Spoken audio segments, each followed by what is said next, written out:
Hey everybody, my name is Josh Wilton and I am the broker and co-owner of Queenston Realty here in Princeton, co-owner of Princeton Property Management Services, Princeton Home Connections. I run the Wilton Group, which is a sales team here in Princeton. And I want to talk to you today about being a realtor and getting compensated or not, depending on your approach to your business.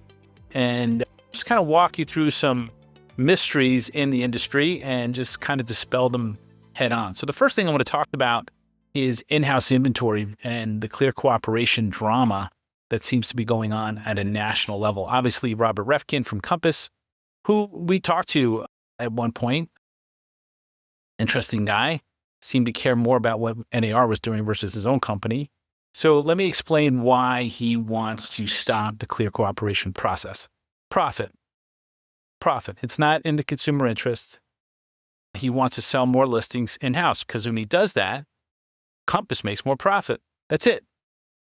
Anybody who says otherwise literally doesn't know what they're talking about. They haven't run a real estate business like I have for over 20 years. So one of the things is that you should be putting the consumer's interest first. And if you think it's in the consumer's interest to take their listing and put it in a book in an office versus the internet, then I don't know. Get out of the 80s. Welcome to 2025. I'm not saying NAR is perfect. I'm not saying Zillow is perfect or anything else like that. But this whole drama over clear cooperation is about one thing. It's the P word. It's profit, right? They want to make more money. They are public corporations. They have shareholders. So again, it's profit. So what's a 6% fee? If I'm an agent, what's a 6% fee? Well, in short, I would call it profit. It's extra profit. So as an agent, the broker will say, look, you can keep 70% of what you bring in. You can keep 80% of what you bring in, whatever, depending on your production. But what we're going to do is we're going to take a 6% franchise fee off of that.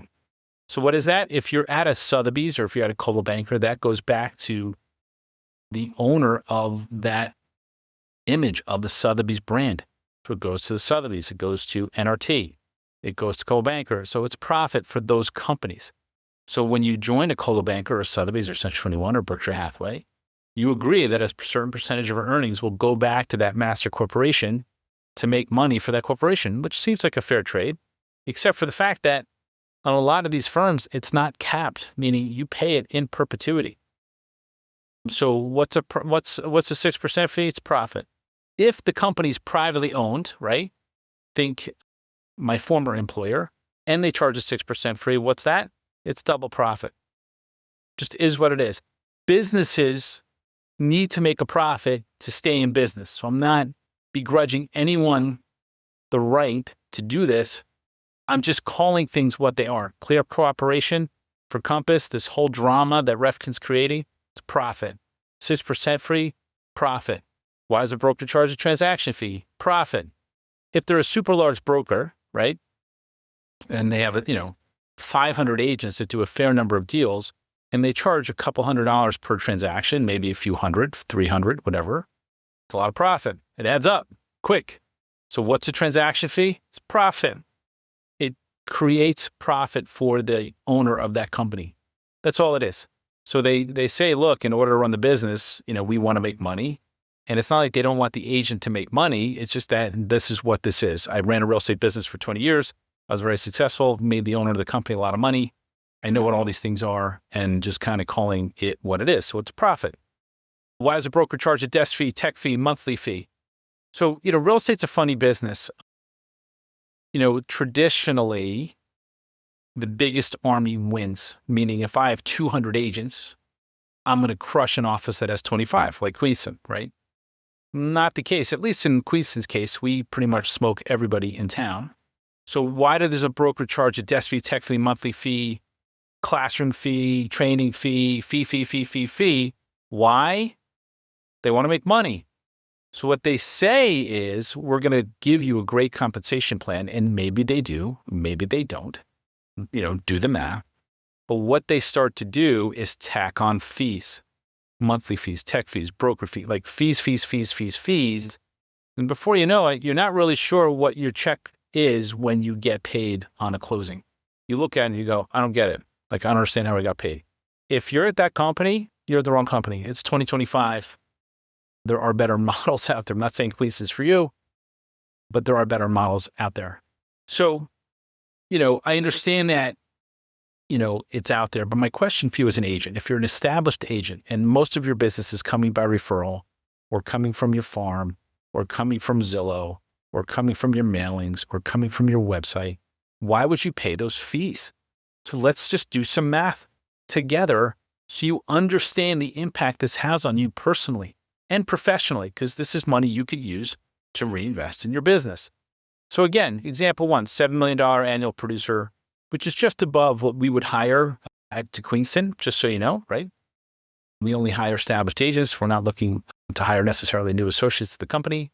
But if you're a $7 million annual producer, you're paying $10,000 a year in 6% fees. So could be the Whiker, right? You're putting gas in the owner's plane. That's what that fee is for. Now, on top of that, you may pay a desk fee. You're getting 70 cents on the dollar. So the broker's getting 30%, and you pay a tech fee and you pay errors and omissions. All of a sudden, that 70% isn't 70% anymore. You're net 58 at the end of the year. So what does that mean? It means the broker's keeping a lot more money than they told you they would. That's all that means. If you're a $17 million producer, right, that 6% fee is $22,000 a year. So let's just say you're a $17 million producer. That is a big deal, right? The first question I would ask you is, do you have a transaction coordinator? If you don't, please call me and I'll tell you why you should have one. But if you say, you know what, Josh, I only have, I only want to work 10 more years, then I'm going to retire, which is awesome. That's over $250,000 or close to $250,000. That's what that 6% fee is to you.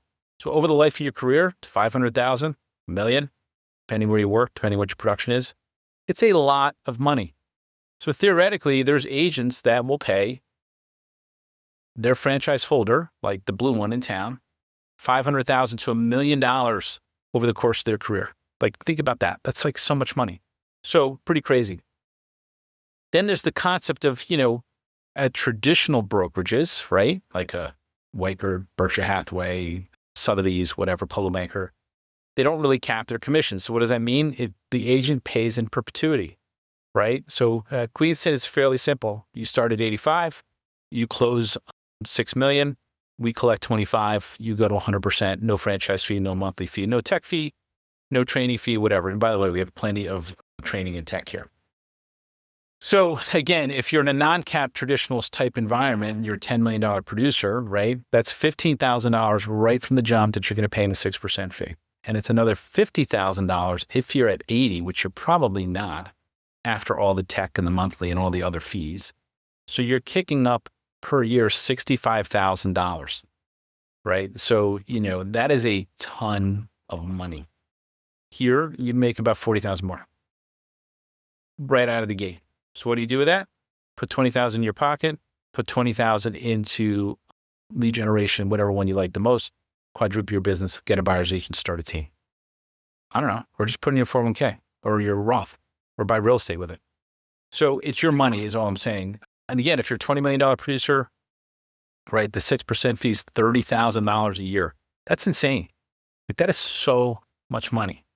Plus tech fee, plus park. Some brokers in town have charged their associates for parking. God bless them. And if you're at 80% split, that's $75,000. So you're kicking over $110,000 up per year to run your business. And let's be honest, you're not going to the office. If you have personalized signs, if your broker lets you have personalized signs, which you should, because you're the most important part of the brand, not them, right? You have to buy them yourself. So the money adds up quick when you're running a real estate business.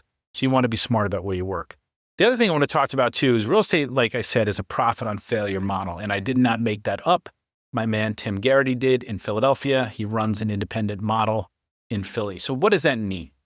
If I'm a real estate company, traditional model, Keller Williams especially, right? Keller Williams will have 400 people on an office roster. Some are 500. It's massive.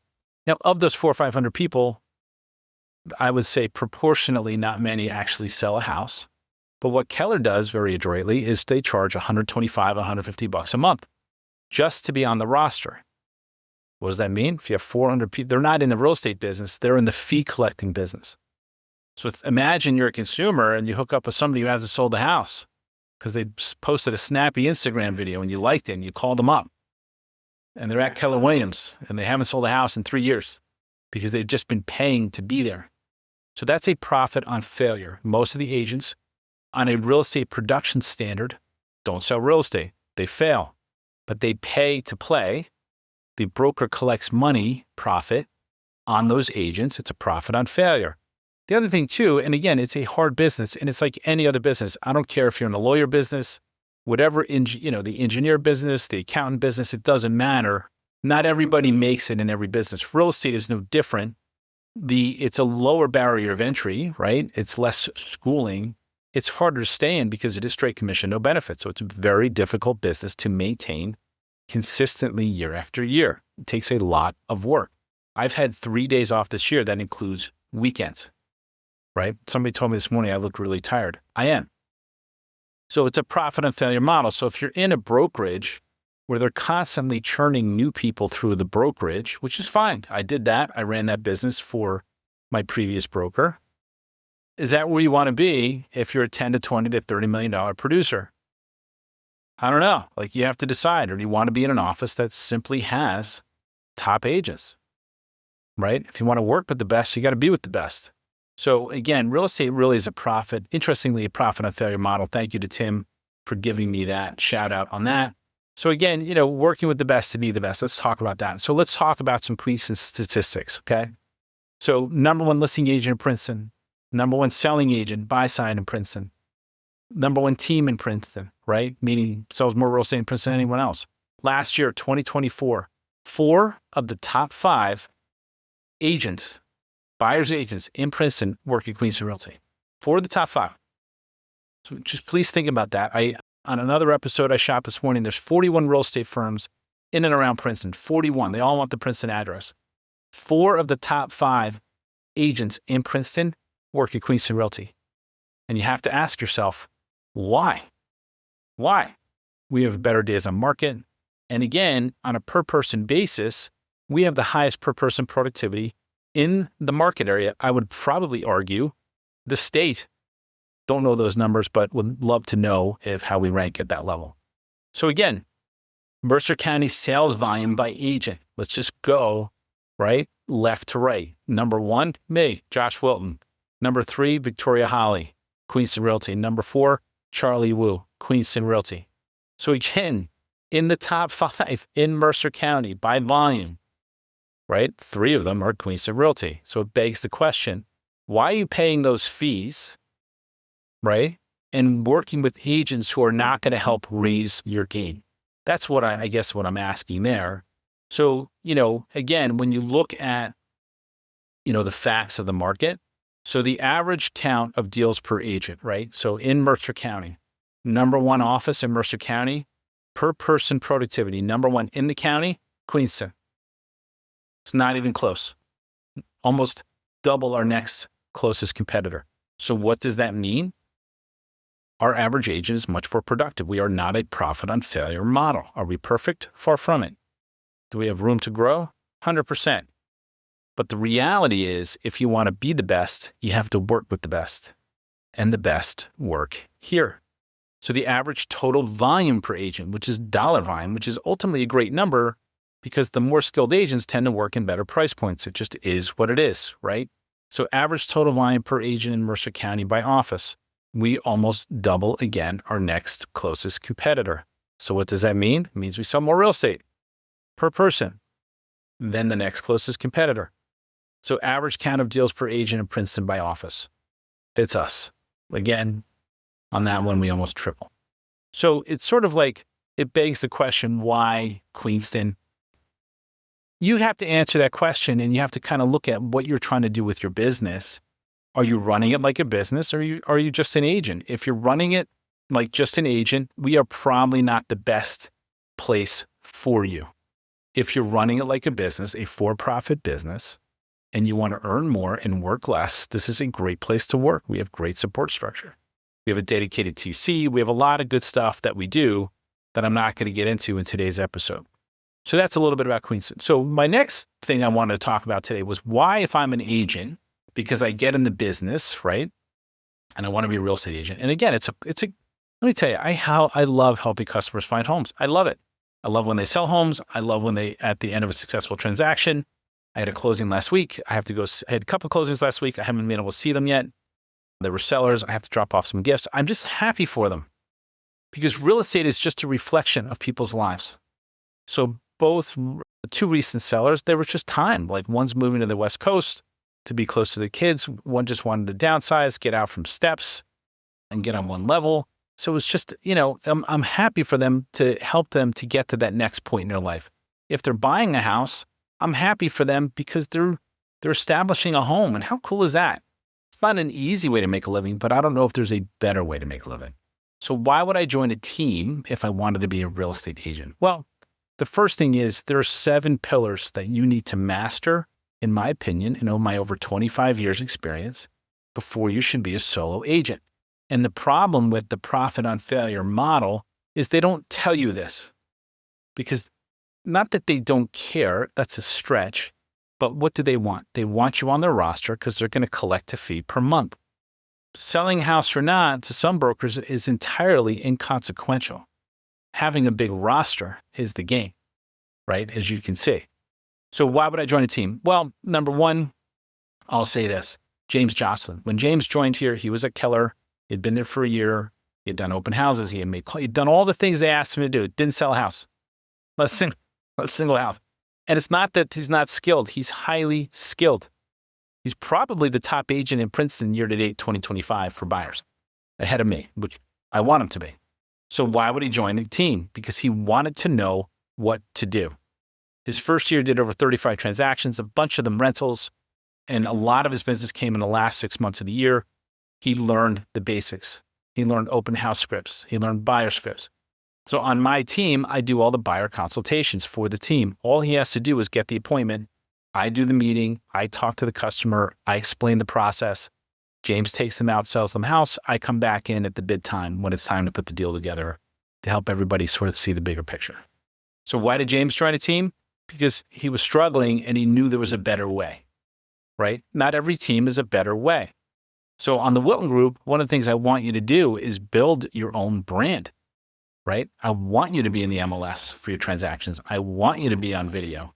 So talk about Amita. Amita also came here, ironically, from 𝐂𝐎𝐍. She was on another team. She had no identity. The team, when Amita sold a house, the team took all the credit.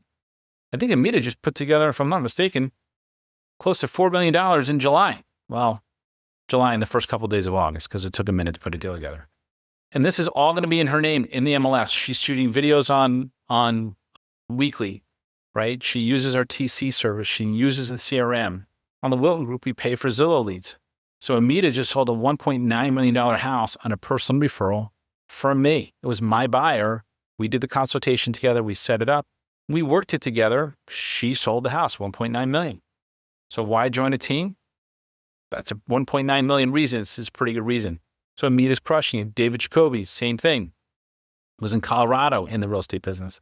Struggled, just worked for a great broker, no structure, no how-to, no scripts, no direction. And I'll say this, no accountability. And again, a lot of agents get into the real estate space because they don't want the traditional 9-to-5. They don't want to be accountable. Good luck. Good luck. You have to be accountable. You have to be accountable to yourself, or you have to be accountable to your team leader or your broker or the customer. Because if you're not, I'm just telling you, you're going to be in the referral business before long, meaning you're not going to be an active agent very long. So why the Wilton Group? We do offer lead generation. We do offer intense and probably not for everyone level coaching. It is pretty intense. I'm pretty direct. But if you want to learn to be a principal agent, I will teach you the 7 pillars, the things you need to know about being a successful broker. And it's all consumer facing. Like you can't hide as a realtor. So, again, perfect? No. Incredible track record the last few years? Yeah. And, we're on pace. We want to be a $200 million team within the next couple of years. So, if you're looking to grow your business, if you're stuck, and I don't care if you've been in the business 4 years, if you've been in the business 4 years and you're not doing at least $10 million a year, have an assistant and a TC, you should be on my team. That's how strong I feel about it, because I'll make you a $20 million producer. The end. So if you're not at 10 million and you've been in the business 4 years, we should talk.